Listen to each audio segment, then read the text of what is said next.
Welcome back to the Red Dice Diaries. I'm your host, John, and this episode was spurred on by listening to an episode of the Cleric's Ringmail podcast. It was an episode published on December the 8th, 2021, so I'm a little bit behind, called I Hate Health Potions. And I'm going to talk a bit about my feelings on that very same subject. Cue the music.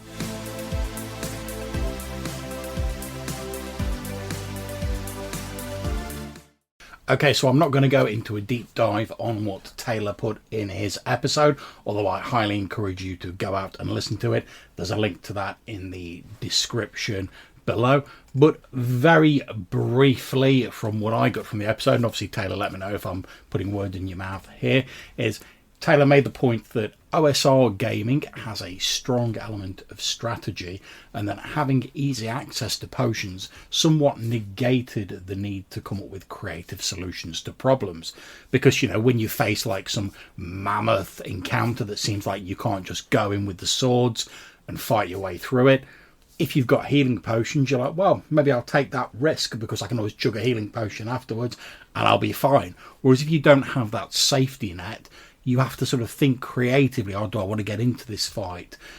And obviously it doesn't have to be a fight, but, you know, do I want to get into this encounter? Or is there a way I can work my way around it? Can I give myself an advantage of some kind? Whereas Taylor is saying that the health potion actively discourages this creative thinking and is in actuality diminishing the player experience. Taylor also makes the point that it reduces the importance and the uniqueness of the Cleric. It's not an exact analogy because, as Taylor points out, early edition Clerics don't gain spells at first level, and it takes a number of levels for them to have access to serious healing. Plus, they're not heal bots, they have access to many different spells that may be preferable and enable these more creative approaches. Most Cleric powers are supplemental, and Taylor wisely points out that the OG Cleric is based on that sort of Hammer Horror-esque vampire hunter. Also, if healing potions are available, it also makes sickness, disease, etc. in the setting unlikely, because if potions are cheap enough to be available for first level characters, then although it might be out of reach of your average dung farmer, then anyone with a bit of money can probably get hold of a healing potion, and therefore you don't really have to worry about diseases and sickness and stuff like that. And it just creates a lack of consistency. Now, we're not saying that everything has to be realistic in D&D because it's a fantasy game, but certainly for my mind and in Taylor's mind, it would seem from this episode, there has to be a level of consistency within the world in order for the players and the GM to make meaningful decisions based around what is possible and what is not possible. And I often use the obviously overblown example of gravity. We assume in most campaign modes that gravity works pretty much the same as it does on Earth. If you suddenly found out that wasn't the case, how could you make judgments about how to travel anywhere? You know, when you step outdoors, are you just going to drift off into the sky and float away? What would you do? But that consistency of knowing that, yeah, gravity operates mostly in the way we expect it to enables you to make informed decisions. So consistency and verisimilitude, which I know is a bit of an overused term, but it is important in gaming. Otherwise, if the player characters don't have any way of making meaningful decisions, they're going to be sort of paralysed or get into debates about the minorest of things, and that can bog down your game and slow it down, which isn't a great thing. However, I've also listened to a number of episodes by Old Man Grognard, aka Glenn Hallstrom, where he's talked about the fact that he likes having these sort of like dodgy little magic shops in his games where, you know, you can get healing potions and such like from, but they're not really a sure thing. You know, they're sort of like the second hand fallen off a wagon. Maybe they work, maybe they don't, maybe they have unintended side effects sort of version of healing potions. And I like the sound of that. That sounds fun and interesting. There's an element of uncertainty. It makes them unreliable. It's not just, oh, well, we're going into the dungeon. Right, best make sure we take 10 healing potions with us so we know roughly how much healing we've got on us. I also have the good luck to be playing in a drop-in, drop-out game on Sundays run by Gavin Norman of Old School Essentials fame, where we have available to us certain amounts of lesser healing. So in this game, which is very dungeon centric, most of the sessions focus around exploring the dungeon, then we leave at the end, we do our little bits of sort of downtime in between it, then we're straight back into the dungeon.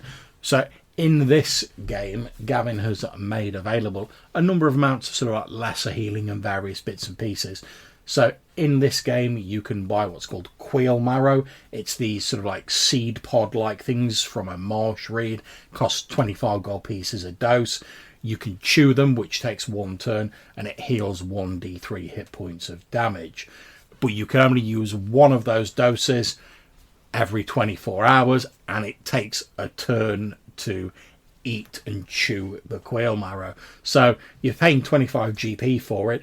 If something hits you and it takes you down to 0 hit points or whatever straight away, you don't have a chance to chew it. It's someone can't just pour it down your throat like a potion of healing if you're knocked out. You have to be capable of chewing the quail marrow to get the benefits, and you're only going to be getting 1d3 hit points every 24 hours. So in this case, it's less like a healing potion and more like, I suppose, emergency triage. If you're lucky, you might get 3 hit points. If you're unlucky, you're just getting 1, and that's your lot for 24 hours. And I really like how this works, because it means even if we've got loads and loads of it in our backpacks, you cannot rely on the fact that it's going to save you all the time. At best, you might get a cheeky couple of hit points back or be able to negate some very minor damage, but it in no way takes away from greater healing abilities like those of a cleric, etc. Not that any of us are really high enough level to be making use of those at the moment. As Taylor was saying in his episode, clerics have to get to a pretty decent level before they get some serious healing, and there's no guarantee they're going to take that option when they do, because there's far more interesting and creative options for them to take. So based around these 3 different ideas, where do I sit on the sort of healing potion vibe? Well, it's no secret that I've never really been a fan of magic shops, etc. in games. Part of the appeal of dungeoneering to me and D&D in general has been the quest to delve into these dungeons and these dangerous places, because they're some of the few places where you can find those healing potions, those magical items. And you might say, well, someone had to make it to put it in the dungeon. But in my mind, and like I said, this is just only my point of view, but in my mind, a lot of this is tied up with the idea of ancient empires that were probably more magically and scientifically advanced than the current world. And that's why there's dungeons there, because they're remnants of these crumbled and long forgotten empires.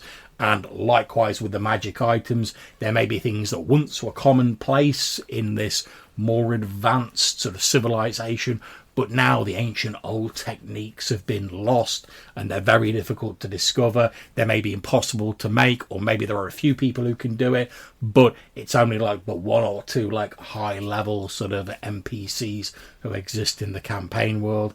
And it's not just a case of you're going to be popping down the shop to buy your healing potions. However, I also think there's room, as Glenn was saying in some of his episodes, and as I've said where I was talking about Snake Oil Salesmen in an earlier episode, there's also a sort of space in D&D for people who hucksters, effectively, people who are attempting to like sell sort of lesser remedies, whether they work or not, depends on your game and the person selling it, but lesser remedies that can sort of like, I don't know, maybe they cure a cold, or they make things feel a little less painful. Effectively, they're the D&D equivalent of taking a couple of paracetamol when you've got a headache.